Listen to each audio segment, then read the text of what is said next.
अपने पसंदीदा शो के फुल एपिसोड देखने के लिए अभी डाउनलोड करें दंगल प्ले ऐप।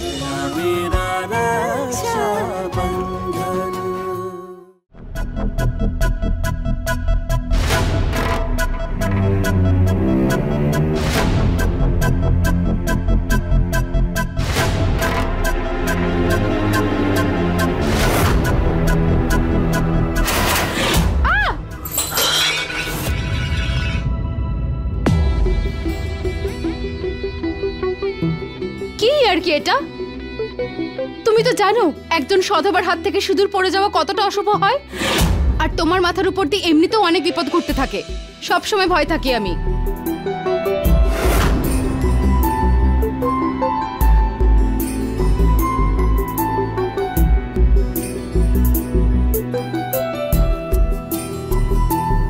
আর আমার পূর্ণ বিশ্বাস যতক্ষণ তুমি আমার সাথে আছো কেউ আমার কোনো ক্ষতি করতে পারবে না।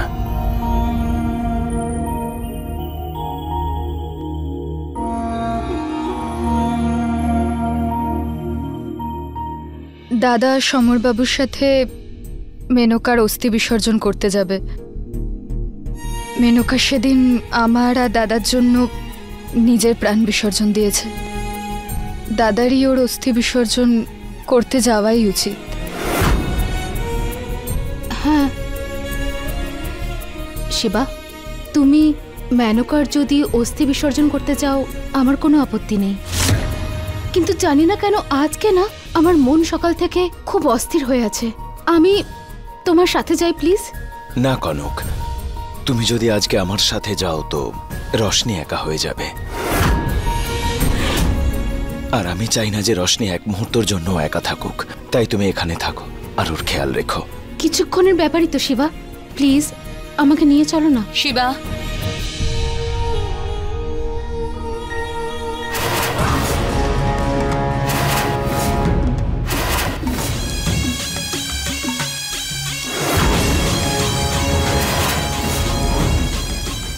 আমি তো ছোটবেলা থেকেই কোলে পিঠে করে সমরকে মানুষ করেছি। সেই অধিকারে আমি রোশনির শাশুড়ি মা হই। আমি রোশনির খেয়াল রাখতে পারি যদি তোদের ঠিক মনে হয়। কনক, তুমি এক মুহূর্তের জন্য রশনিকে একা ছাড়বে না। দাদা 1 মিনিট দাঁড়াও।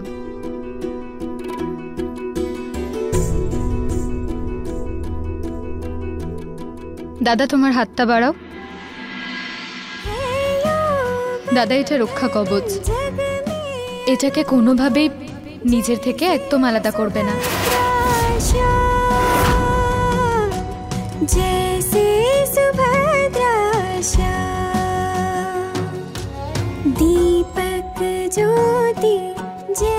ঠিক আছে, যেমনটা তুই বলবি। কনক, তুমি আর রশনি সাবধানে থেকো। সমর,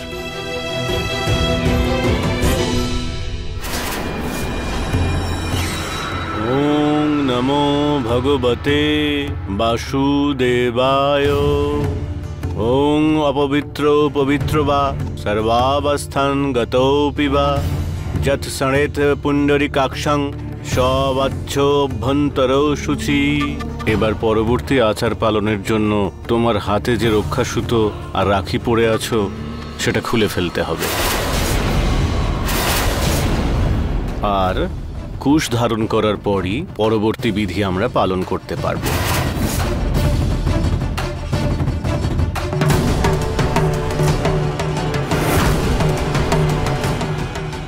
দাদা এটা রক্ষা কবচ, এটাকে কোনোভাবেই নিজের থেকে একদম আলাদা করবে না।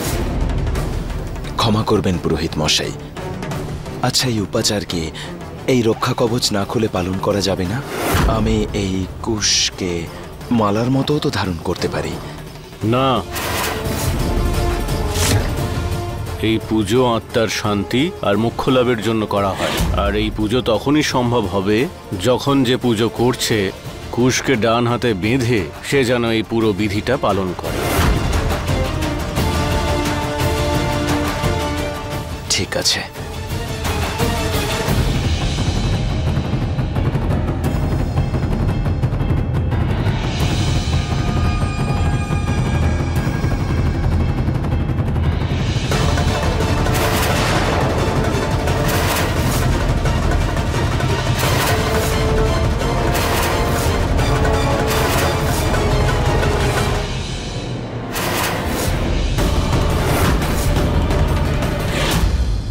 কাকা আমাকে দিন, আপনি একটু সোফাটা পরিষ্কার করুন, খুব নোংরা হয়ে গেছে দেখুন।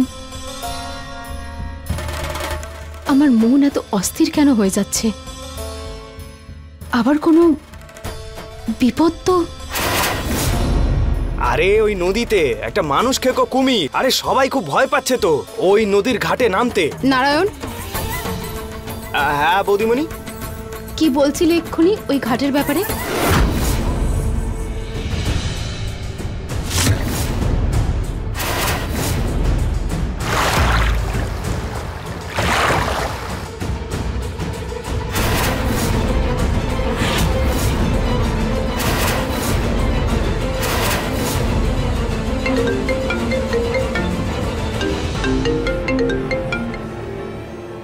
হ্যালো, না ক্ষমা করবেন, এটা ভুল নাম্বার।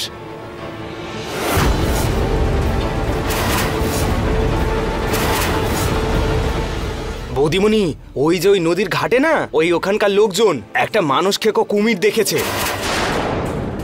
আরে ওখানে তো লোক খুব আতঙ্কিত। ওই ঘাটে মানুষ খেকো কুমির? শিবা,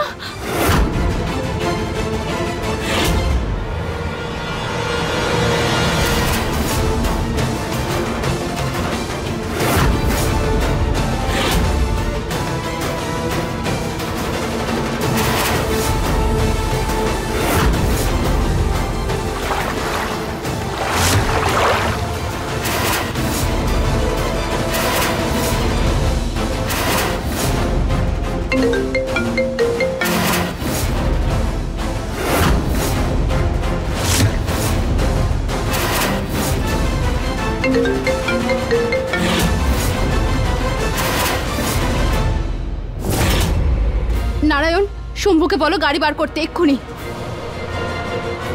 কি হয়েছে বৌদি, তোমাকে তো চিন্তিত লাগছে কেন?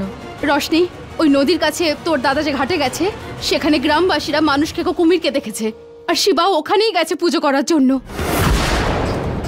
আর ওকে ফোন করছি, ফোনও ধরছে না, সেজন্য আমি চলে যাচ্ছি ওর কাছে। বৌদি আমিও যাব তোমার সাথে প্লিজ। না রশনি, তোর আর তোর সন্তানের প্রাণের ঝুঁকি নিতে পারবো না। না না বৌদি, আমিও যাব। রশনি প্লিজ, জেদ করিস না। তোর দাদা থাকলে ও তো এটাই বলতো, তাই না? তুই শুধু এখানে বসে প্রার্থনা কর যেন যেন কোনো বিপদ না ঘটে। ঠিক আছে, আমি দেখছি।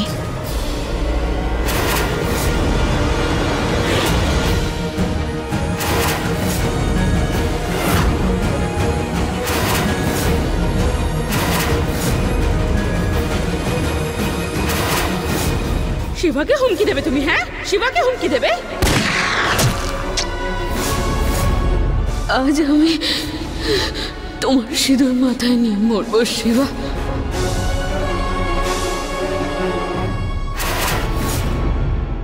সোনার বালা?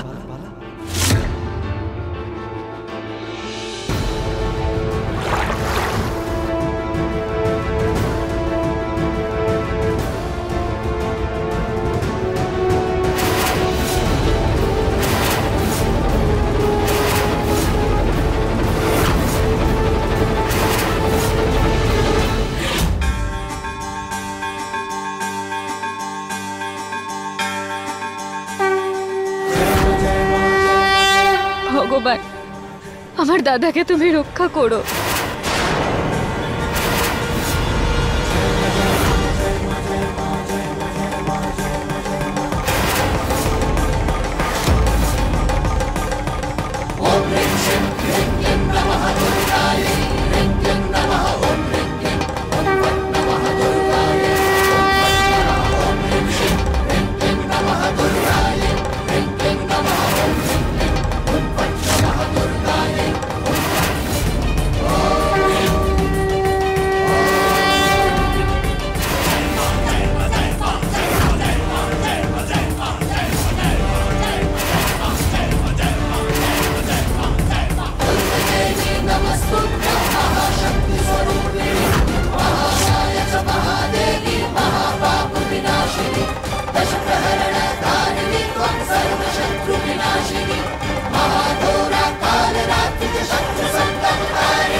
রোশনি, তোর দাদার সুরক্ষার জন্য তুই রক্ষা কবচ নিয়ে এলি, কিন্তু নিজের স্বামীর কথা চিন্তা করলি না যে ওরও ঈশ্বরের আশীর্বাদের প্রয়োজন আছে।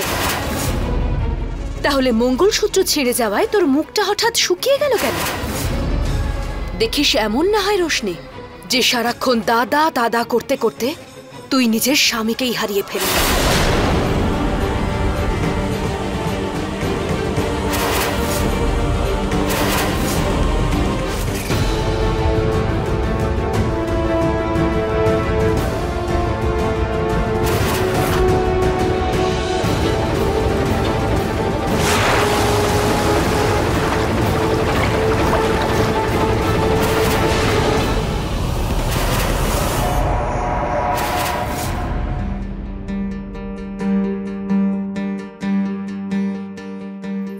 শিবা, তুমি ঠিক আছো? শিবা,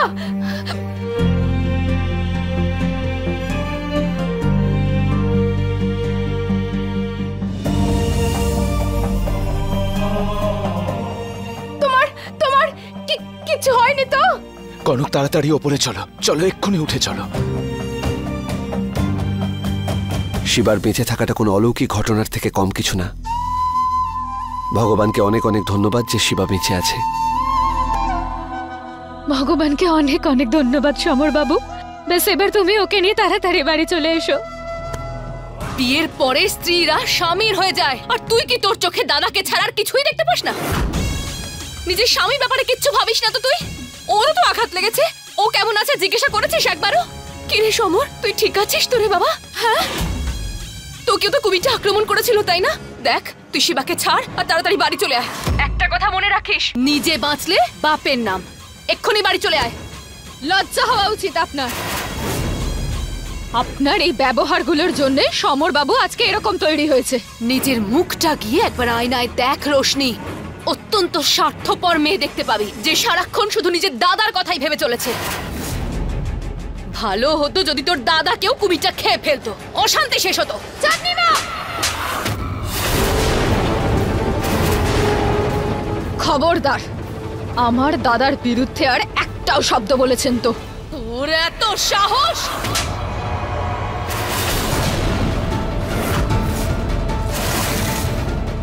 আমার কষ্ট হয় যে আমার সন্তান আপনার মতো একজন মহিলার ছায়ায় বড় হয়ে উঠবে। যদি আমি আমার সন্তানকে আপনার থেকে দূরে নিয়ে যেতে পারতাম, যদি আমি বাড়িটা ছেড়ে চলে যেতে পারতাম বা আপনাকে দূর করতে পারতাম। তাহলে বেরিয়ে যাচ্ছিস না কেন? আমি এ বাড়ি থেকে কোথাও যাব না। এবার দেখি কার কত ক্ষমতা আছে যে আমাকে এ বাড়ি থেকে বের করতে পারে।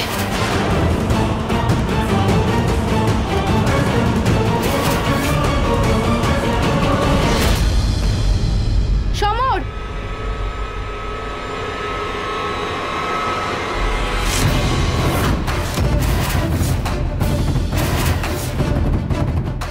পাগল হয়ে গেছো নাকি? তোমার মতন ভীতু আর কাপুরুষ মানুষ আমি কখনো দেখিনি। প্রত্যেকবার তোমাকে বাঁচানোর জন্য আমার স্বামী কেন বিপদের মুখে পড়বে? হ্যাঁ, তোমার স্ত্রীকে নেশায় হেরে আসলে তুমি, আর বিপদের মুখে পড়লো আমার শিবা। আর আজকেও এই কুমির তোমার উপরে হামলা করলো, আর তোমাকে বাঁচানোর জন্য আমার শিবা বিপদের মুখে পড়লো। আর তোমার যখন সাহায্য করার প্রয়োজন হলো, তুমি দাঁড়িয়ে দাঁড়িয়ে মজা দেখছিলে। হ্যাঁ তো, আমি বলেছিলাম ওকে মহান হতে। ও যা কিছু করেছে নিজের বোনের সিঁথির সিঁদুর রক্ষা করার জন্য করেছে। তুমি জানো তুমি কি? শুধুমাত্র একটা বিপদ আমার শিবার জন্য। ধিক্কার তোমাকে। এক মিনিট কনক, তুমি এত কিছু আমাকে শোনাচ্ছ, এতে আমার কি দোষ? হ্যাঁ, আমিও চাই বাকিদের মতো একজন সাকসেসফুল মানুষ হতে। আমিও চাই আমার স্ত্রীর সামনে মাথা উঁচু করে বেঁচে থাকতে, নিজের সন্তানের কাছে আমার সম্মানটা বজায় রাখতে। যদি কিছু করতেই চাও তাহলে সবার প্রথমে নিজের পায়ে দাঁড়িয়ে দেখাও। আর তার জন্য তুমি জানো তোমাকে কি করতে হবে? এই বাড়ি ছেড়ে চলে যেতে হবে, একটা নতুন জীবন শুরু করতে হবে। আর সেই জীবন শুরু করো যেটা তুমি নিজের হাতে তৈরি করবে, নিজের পরিবারের জন্য। তখন পাবে তুমি সম্মান। বাহ, এটা তো খুব ভালো। প্রথমে তুমি আমার আর রোশনির সন্তানকে কেড়ে নাও, তারপর ওই বাড়িতেও অধিকার ফলাও যেখানে আমাদেরও অধিকার আছে। এই বাড়িতে আছি বলে আজও কোনো রকমে বেঁচে আছি আমি। যদি এখান থেকেও চলে যাই আমি, তাহলে সবার ধার আমি কিভাবে শোধ করব? হ্যাঁ, আমি এখান থেকে কোথাও যাব না। যদি আমি তোমাকে এতটাই টাকা দিই যাতে তুমি রশনির সাথে নতুন করে জীবন শুরু করতে পারো, তাহলে যাতে তোমার ঋণও শোধ হয়ে যাবে আর বাকি টাকাটা দিয়ে তুমি একটা নতুন বিজনেস শুরু করতে পারো, তাহলে কি তুমি করবে? ছেড়ে যাবে এই বাড়ি? আর যদি আরো চাও তাহলে আমি প্রত্যেক মাসে কিছু কিছু কিছু করে পাঠিয়ে দেবো। আর সমর, চাই না আমার তোমার সন্তান। ক্ষমা করো ওই কথার জন্য, কিন্তু প্লিজ এই বাড়ি ছেড়ে চলে যাও, অন্য কোথাও গিয়ে থাকো আর নতুন জীবন শুরু করো। এসব তো ঠিক আছে, কিন্তু এতগুলো টাকা তুমি কোত্থেকে আনবে? সেটা আমার দায়িত্ব। ডিল?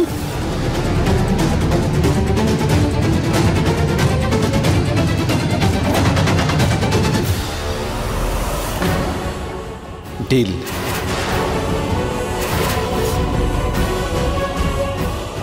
চলো বাড়ি।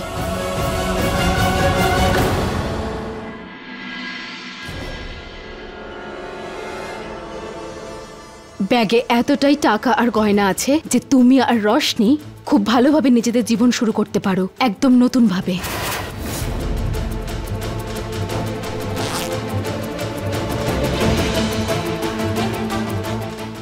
Thank you Kanak.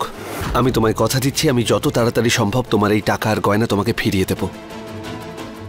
আমি এটা জানি না যে তুমি কোন স্বার্থে আমাকে এতটা সাহায্য করলে, কিন্তু আমি এটা নিশ্চয়ই জানি যে তুমি আমাকে সাহায্যটা ঠিক সময় করেছো, কারণ সত্যি আমার এই টাকাগুলোর খুব প্রয়োজন ছিল। বুঝতে পারছি, কিন্তু তুমি বলবে কি করে? কি বলবে শিবাকে আর রশনিকে? শিবা কখনোই খুব সহজভাবে রশনিকে ওর থেকে দূরে যেতে দেবে না। সমর, রশনি, আমি চাই যে তুই আমাকে একটা কথা দে আজকে। তুই কখনো তোর দাদাকে ছেড়ে দূরে কোথাও যাবি না। সমর আর তুই সবসময় আমার চোখের সামনে এভাবে এমন হাসি খুশি থাকবি, আমার আর কিচ্ছু চাই না। কথা দিচ্ছিস তো? যা, একটু বিশ্রাম নিবি, যা। আমি কনকের কাছ থেকে আসছি।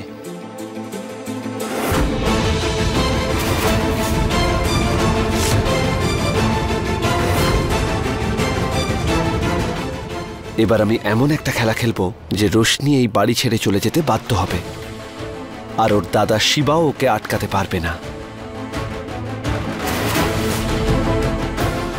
তুমি চিন্তা করো না, ব্যাস শুধু এইটুকু খেয়াল রাখো যাতে এই কথাটা শুধু আমাদের মধ্যেই সীমাবদ্ধ থাকে। আমি এই কথা কাউকেই বলবো না, কিন্তু তুমি আবার আগের মতন পাল্টি খেও না। আমি তোমায় কথা দিচ্ছি, আমার শেষ নিঃশ্বাস পর্যন্ত এই কথাটা কেবল আমাদের মধ্যেই থাকবে। All the best. Thank you.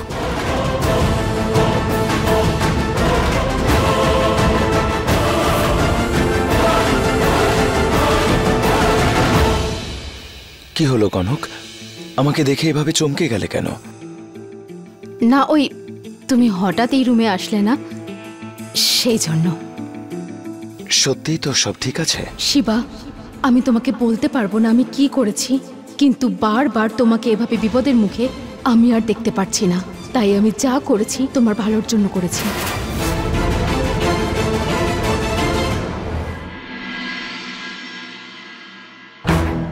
ব্যাস,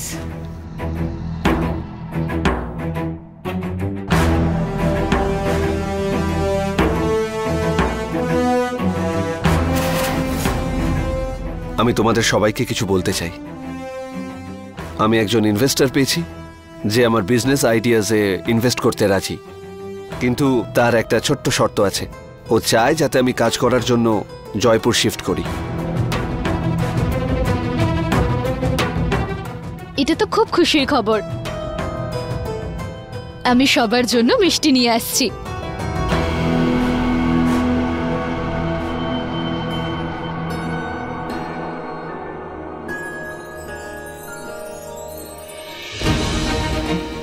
আমি শুধু তোমাদেরকে একটা কথা বলতে চাই। আমি চাই যে রোশনিও আমার সঙ্গে জয়পুরে যাক। যাতে সেখানে আমরা আমাদের একটা নতুন জীবন শুরু করতে পারি।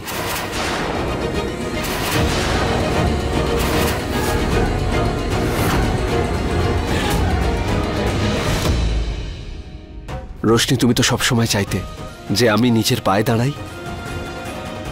আজ সেই সময় এসে গেছে, আর এই সময় আমি চাই যে আমার রোশনি আমার সঙ্গে থাকুক।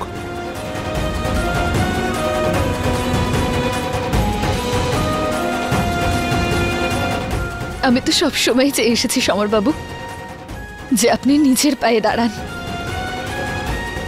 কিন্তু আমি তো কখনো আমার দাদার থেকে দূরে থাকিনি। এই জন্যই একটু ভয় ভয় লাগছে, আর কিছু না। সমর, এটা সঠিক সময় নয় বাড়ি ছেড়ে অন্য শহরে গিয়ে থাকার। রোশনির অবস্থাটা দেখ, কতটা দুর্বল। ওর এখন আমাদের ভালোবাসা, আমাদের যত্নের প্রয়োজন, আর ওর দাদার সঙ্গ।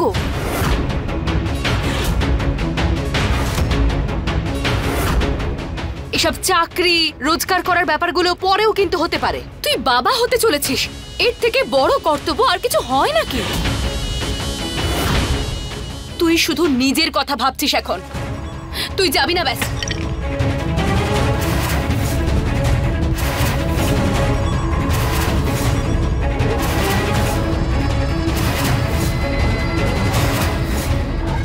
দেখ, নুনটা পড়ে গেল, এতে কিন্তু অমঙ্গল হয়। দেখ, এটা সঠিক সময় নয় বাড়ি ছেড়ে অন্য কোথাও যাওয়ার, সেখানে গিয়ে নতুন কাজ শুরু করার।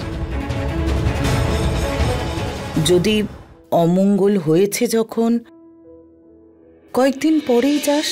দিদা, এটা আমার জন্য একটা লাইফ টাইম অপরচুনিটি।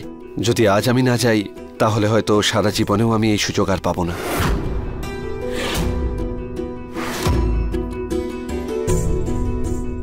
শিবা, আমি দিদা আর কাকিমার কথা অমান্য করতে চাই না, আর এই কথাটাও আমি খুব ভালো করে জানি যে তোমার পক্ষেও রোশনির থেকে দূরে থাকা সম্ভব নয়। আর তুমি এটাও চাইবে না যে রোশনি এই অবস্থায় বাড়ির বাইরে কোথাও যাক। কিন্তু এটা আমাদের ভবিষ্যতের প্রশ্ন, আমাদের যেতেই হবে।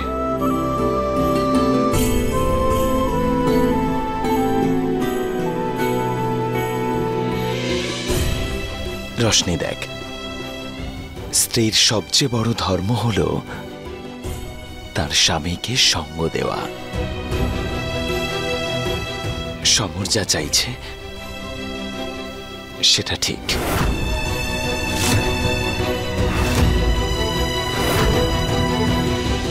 আর এমনিতেও যখন তুই আমার ছোট রোশনিকে পৃথিবীতে নিয়ে আসবি, তখন ওর মামা ওর সাথে দেখা করতে যাবে। আর সমরের কাজ যখন পুরোপুরিভাবে শুরু হয়ে যাবে, তোরা আবার ফিরে আসবি।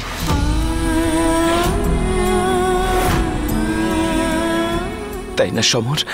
হ্যাঁ, অবশ্যই।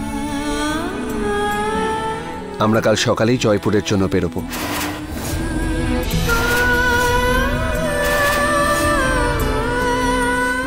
আমি একটাই শর্তে যাব। তুমি আমাকে কথা দাও যে তুমি আমাকে হাসতে হাসতে বিদায় দেবে।